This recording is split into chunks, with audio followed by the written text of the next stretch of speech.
Ni nire malusita, igual Durango bombardeo benin jaetzan egongo hemen. Zen, ez teko tolan... Ba, dendara behauz izan da. Bombardeuen olan... Hore den diokien. Gura maketa, Andramarikalien. Andramarikalien denda. Bai, den diokien tejido den die. Eta josten egin ben, barez. Bai, hori bai. Zubizarretan nien, da hona, bai. Aninguru baten.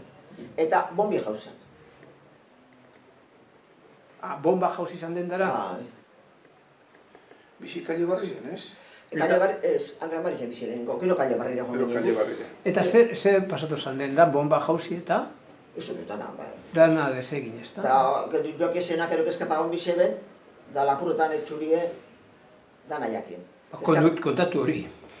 Bueno, ez que gero soinien, nu eixeten, apellidoik eta baina ikusi behan, gure lehenko zinien abrigu, neskato batekan soinien. Zaten, klaro, etxera sartu dira lapurretan.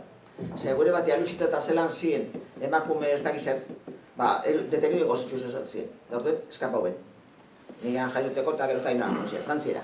Eta den die, dana, ditzitu. Eta horre zelan zien, PNV barruan eguen emakume talde bat. Emakume abertzale bat. Emakume abertzaleak. Da orduan arek beste karlista batzu ziren, baina lapurretan egin. Hori zien, gure ama Luisita eta Isabelita bebai.